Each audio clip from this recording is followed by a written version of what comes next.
Irv, Your Wavy Ocho. I'm gonna react to the story of Irv Gotti. Um, have if y'all didn't know, Irv Gotti recently passed away. So rest in peace to Irv Gotti. You feel me?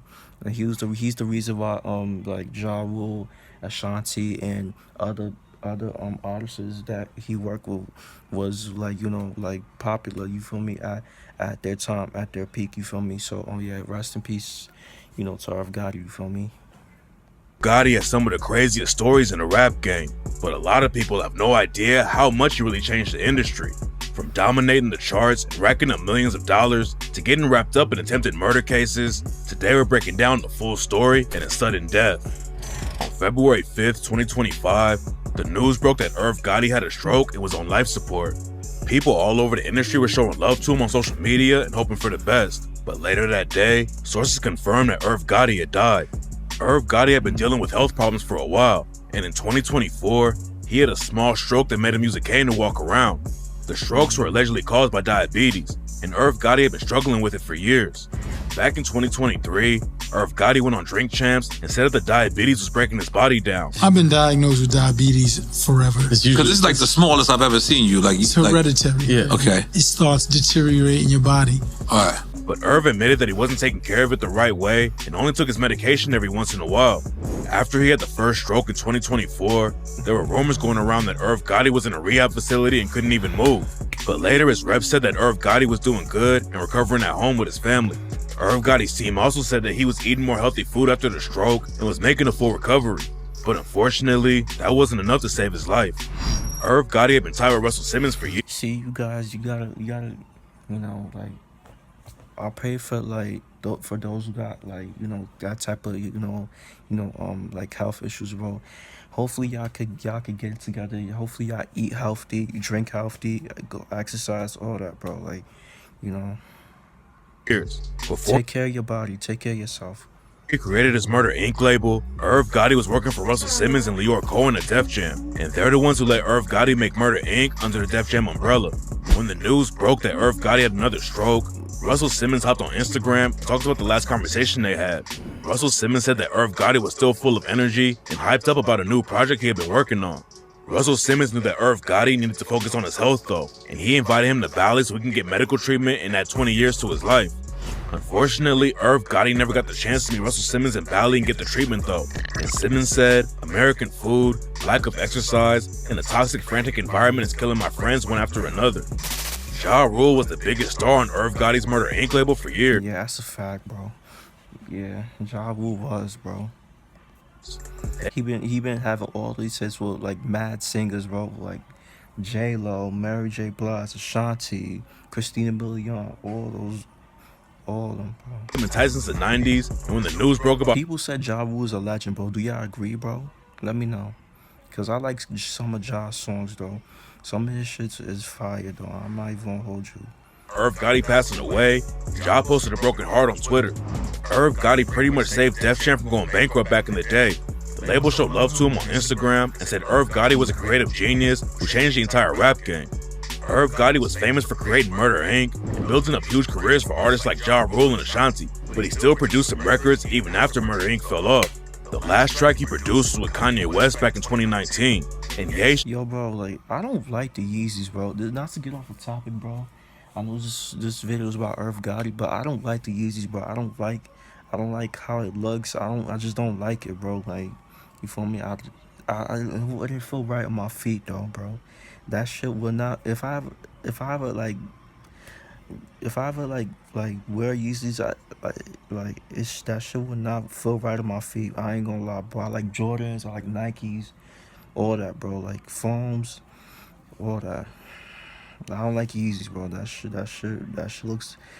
shoe looks dumb ugly. showed love after Irv Gotti died and posted a white dove on Instagram.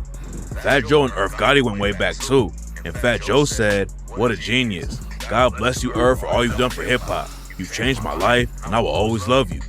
Irv Gotti had a lot of love in the industry, but there was one dude who hated him so much that he started clowning Irv Gotti's death immediately after the news broke. 50 Cent and Irv Gotti had a wild beef that lasted for decades. Yeah. And after Irv Gotti They both hold grudges, and they both are cancer too, though. Like 50 Cent's not the only cancer. Irv Gotti's a cancer too. Like he don't like 50 Cent, and 50 Cent don't like him. So died, 50 posted a photo of himself smoking next to a tombstone and said, "I'm smoking on that Gotti pack. Nah, God bless him, LOL." A lot of people were shocked when 50 Cent clowned Irv Gotti's death like that. I'm not shocked. Just be honest, I'm not shocked that he clowned Irv Gotti. He did it. He clowned Irv Gotti before. He cut like Irv Gotti and Ja Rule's ass before. So like, people should not be shocked, you know. But this isn't the first time 50 took shots at him. Back in 2024, after Irv Gotti had his first stroke, 50 clowned him for walking with a cane and said, "Damn, homie, in high school you was the man, homie. What the fuck happened to you?" Reciting his Wankster lyrics.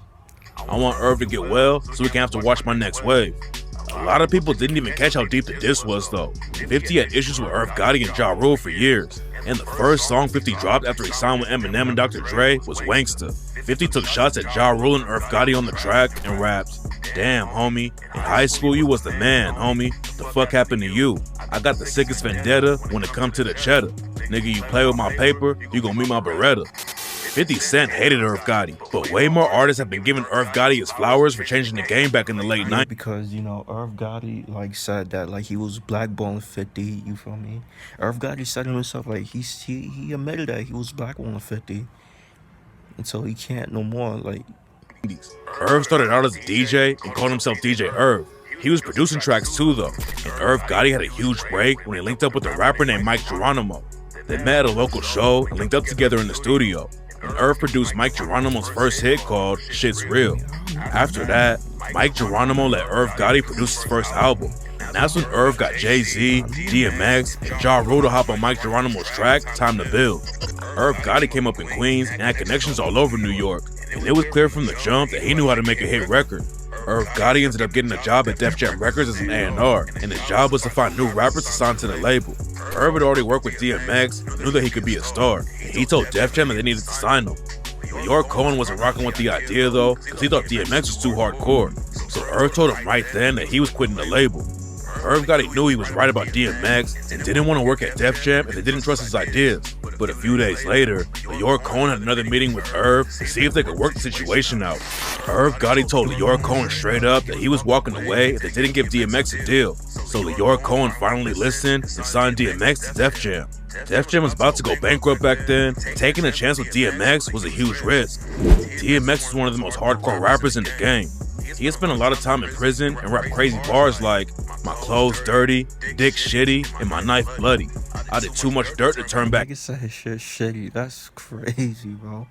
That's a crazy bar. "Now, I'm the reason my little sister's smoking crack now.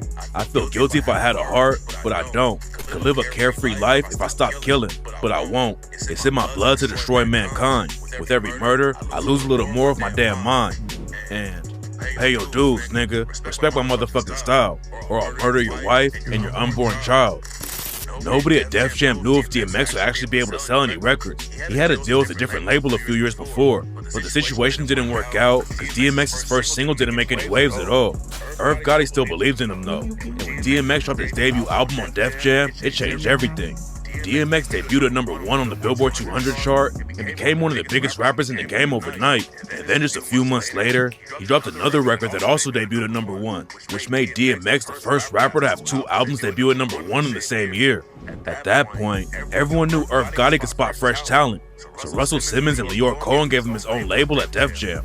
That's when Irv Gotti started Murder Inc. and signed Ja Rule, Black Child, Todd Murder, and Nemesis. Ja Rule popped off like crazy when he dropped his debut album and sold almost 200K in the first week. Murder Inc. was already making a name in the industry, and then Irv Gotti pulled another crazy move and tried to make the biggest rap crew in history. The same month that Ja Rule dropped his album, Irv Gotti put him in a group with Jay-Z and DMX called Murder Inc. The three of them recorded some tracks together, and fans couldn't wait for them to drop something, but unfortunately the crew didn't work out. There's a lot of rumors about why Ja Rule, Jay-Z, and DMX never dropped a project. Irv Gotti claimed that Jay-Z was the reason it didn't work out. Murder Incorporated. I don't want to talk seriously about it. Why? Because it's going to throw Jay under the bus. Jay didn't want to do it. Jay, both times. I tried 2 times. But Jay-Z said it was just 3 guys, 3 independent labels, 3 black men who were all fighting to be the best in the world. It's a competition thing. Irv Gotti kept it pushing with the Murder Inc. label though, and in 2000, Ja Rule debuted at the top of the charts and ended up going triple platinum. Then Irv Gotti started getting into movies too, and produced the soundtrack for the Fast and the Furious. Murder Inc. started out as a hardcore label, but Irv Gotti knew they could take over the whole game. He signed an R&B singer named Ashanti, and she took the label to another level. Ashanti started hopping on tracks with rappers like Big Pun, Fat Joe, and Ja Rule, and every song she worked on ran up crazy numbers. In 2002, Ashanti became the first woman who had the top 2 songs on the Billboard Hot 100 at the same time, and it was clear that Irv Gotti had signed another superstar. Ashanti's first album sold over 6 mil and proved that Murder Inc. was more than just a hardcore rap label. Irv Gotti was really taking over everything and running the hottest label in the game. But right when Murder Inc. was at the peak, the cops raided the label and everything changed. It all started because Irv and his brother Chris had ties to a dude named Kenneth Supreme McGriff. Supreme was from Queens like Irv and Chris Gotti, and back in the day, Supreme and his crew were running the streets. Supreme came home from prison in '94, and he linked up with Irv and Chris Gotti while they were shooting the music video in Queens. And according to rumors, they were actually paying Supreme and his crew for protection in the streets. Supreme wanted to get into making movies, and Irv Gotti gave him the money to make a movie called Crime Partners. It all looked legit at first, but then the feds raided the Murder Inc. offices and charged Irv Gotti and his brother with money laundering. The feds thought that Irv Gotti was using the label to launder drug money for Supreme. They took the case to trial and were eventually acquitted on everything. But by that point, the Murder Inc. label was pretty much finished already. All the legal drama was a bad look, and Def Jam dropped the whole label. Irv Gotti tried to keep it going, but by 2009, it was officially over. Getting raided by the feds and fighting the case was a huge blow for Murder Inc. But Ja Rule and Irv Gotti's beef with 50 Cent helped tear the whole label down too. It all allegedly started because Ja Rule and Irv Gotti had ties to Supreme, and Supreme is allegedly the dude who tried to get 50 Cent killed. There's also a rumor that 50 Cent tried to link up with Ja Rule and wanted to work with him, but Ja Rule allegedly brushed him off and 50 Cent got pressed about it. Then another thing that sparked issues was when Ja got his chain snatched by a dude that was tied with 50. 50 ended up dropping some of the most savage diss tracks of all time against Ja Rule, and the whole Murder Inc. crew got dragged into the situation. Irv Gotti went from running the hottest label in the game to getting raided by the feds and dissed like crazy, but he never let it keep him down. Irv Gotti kept making music, then he took it even further with making TV shows too, and in 2022, he made the biggest deal of his life. Irv Gotti wasn't making headlines like he did back in the early 2000s, but he was still working like crazy behind the scenes. And in 2022, he sold his masters to a company called Iconoclast for 300 mil. It was one of the biggest deals in rap history, and it also gave Irv Gotti the chance to make even more money. Iconoclast gave him 100 mil up front, plus another 200 mil to spend on making his own movies and TV shows. Irv Gotti was working on all kinds of new projects, but unfortunately his health kept on getting worse. Russell Simmons wanted Irv Gotti to get treatment, but Gotti waited too long and tragically passed away at just 54 years old. There's a reason so many people showed love after Irv Gotti died. He changed the whole rap game and started some legendary careers. And even though Irv Gotti was trying to get more into movies instead of making hip-hop, his legacy is gonna live on in the rap game for a long That's the vid. So yeah, bro, that's that. Let me know what y'all feel about Irv Gotti. You know, how if y'all were fans of Irv Gotti, let me know like how y'all feel about him passing away, like due to like health reasons. You feel me? And yeah, but what is your favorite? If you're a fan of this guy, let me know what is your let me know what was your favorite moment of Irv Gotti. Did you guys like, comment, subscribe, download the vibes, wherever checking out you are.